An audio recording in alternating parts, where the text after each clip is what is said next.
మీ business మా ప్రచారం. To advertise on I news YouTube channel సంప్రదించవలసిన నంబర్ 7842323399. కాంగ్రెస్ కంచుకోటలో కాషాయ పార్టీ పాగా వేయాలని చూస్తుందే. పట్టు లేకున్నా సత్తా చాటాలనే వ్యూహంతో పావులు కదుపుతుందే. వచ్చే పార్లమెంట్ ఎన్నికల్లో బీఆర్ఎస్ కాంగ్రెస్ లకు ధీటుగా బలమైన అభ్యర్థులను బరిలో దింపే ప్లాన్ చేస్తుందే. మరి కాషాయ దళం ఫోకస్ పెట్టిన ఆ జిల్లా ఏది? రేసులో ఉన్న ఆ నేతలెవరో ఒకసారి చూసేద్దాం.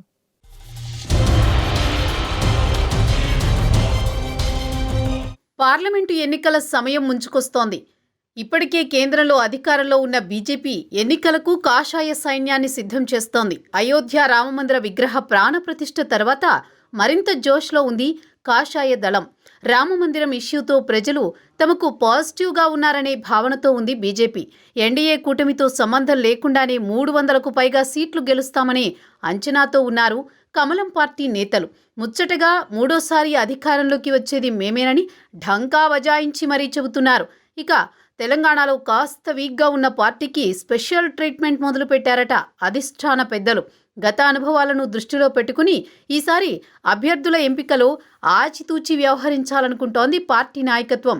తెలంగాణలో మినిమం 10 సీట్లు గెలవాలని target పెట్టుకుందట Bharatiya Janata party.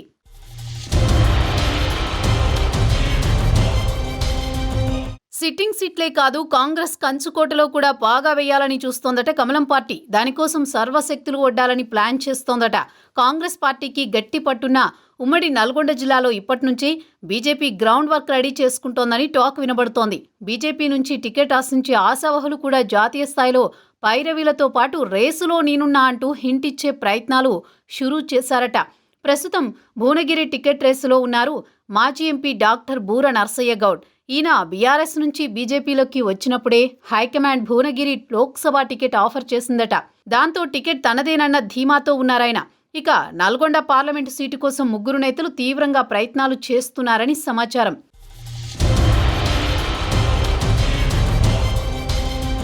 BJP మాజీ అధ్యక్షుడు నూకల నరసింహారెడ్డి నల్గొండ లోక్సభ టికెట్ కోసం గట్టిగానే లాబియింగ్ చేస్తున్నారట. ప్రముఖ న్యాయవాది నరసింహారెడ్డి గతంలో నల్గొండ జిల్లా పార్టీ బాధ్యతలు చూశారు. ఆ క్రమంలో జాతీయ నేతలతో ఆయనకు మంచి సంబంధాలున్నాయి. ఆ పరిచయాలు టికెట్ విషయంలో తనకు అనుకూలంగా మారొచ్చనే అభిప్రాయంతో ఉన్నారట నూకల నరసింహారెడ్డి. ఇక టికెట్ రేసులో ఉన్న వాళ్లలో మరొకరు బీజేపీ జిల్లా అధ్యక్షుడు డాక్టర్ నాగం వర్షిత్ రెడ్డి. ఈయన 2 ఏళ్లుగా నల్గొండలో నాగం ఫౌండేషన్ పేరుతో ప్రజలకు దగ్గరయ్యారు. పార్టీ పిలుపునిచ్చిన కార్యక్రమాలను సక్సెస్ చేస్తూ తక్కువ సమయంలోనే తనకంటూ ఓ క్యాడర్ని ఏర్పాటు చేసుకున్నారట వర్షిత్. అగ్రనేత అమిత్ షా, కేంద్ర మంత్రి కిషన్ రెడ్డిలకు సన్నిహితంగా ఉండే వర్షిత్ రెడ్డి ప్రస్తుతం నల్గొండ ఎంపీ టికెట్ తమదేనన్న ధీమాతో ఉన్నారు. ఇటీవల నల్గొండ అసెంబ్లీ టికెట్ ఆశించి భంగపడ్డ Varshith Reddy parliament ticket confirm అని లెక్కలేసుకుంటున్నారట. ఆ నమ్మకంతోనే పార్లమెంటు నియోజకవర్గంలో గ్రౌండ్ వర్క్ కూడా మొదలు పెట్టేశారట నాగం వర్షిత్ రెడ్డి.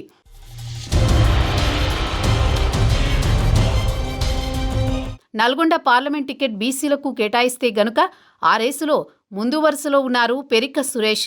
నల్గొండ జిల్లా మాడ్గులపల్లికి చెందిన సురేష్ మాత్రం బీజేపీ జాతీయ ఓబీసీ మోర్చా అధ్యక్షుడిగా ఉన్నారు. దాదాపు 30 ఏళ్లుగా పార్టీకి సేవలందిస్తున్నారాయన. పెరిక సురేష్ కూడా సోషల్ యాక్టివిటీస్తో ప్రజల్లో ఫుల్ క్రేజ్ కొట్టేశారు.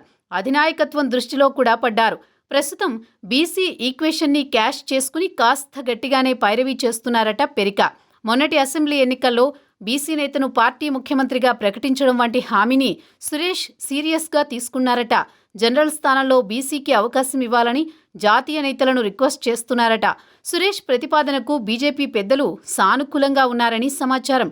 అందుకే ఈ మధ్య నల్గొండలో సురేష్ తెగ హడావుడి చేస్తున్నారంటోంది కమలం పార్టీ క్యాడర్.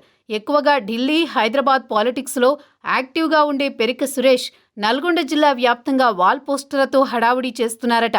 ప్రజలకు పరిచయం అయ్యేలా సోషల్ యాక్టివిటీస్తో యువతను ప్రభావితం చేసేలా స్పోర్ట్స్, గేమ్స్, క్రికెట్ కిట్లకు పంపిణీ లాంటి కార్యక్రమాలు ప్లాన్ చేస్తున్నారు. మొత్తానికి నల్గొండ పార్లమెంటు టికెట్ టార్గెట్గా స్థానిక ప్రజలకు దగ్గరయ్యేలా, మరోవైపు ఢిల్లీ పెద్దల దృష్టిలో పడేలా సరికొత్త ఎత్తులు వేస్తున్నారట బీసీ నేత పెరిక సురేష్.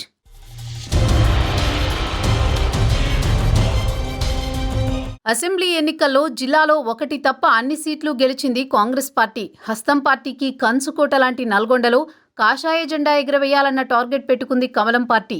మరి టికెట్ ఫైట్లో ఎవరిది పైచేయి అవుతుంది? హైకమాండ్ మదిలో ఎవరున్నారనేది తేలాలంటే మరికొన్నాళ్లు ఓపిక పట్టాల్సిందే.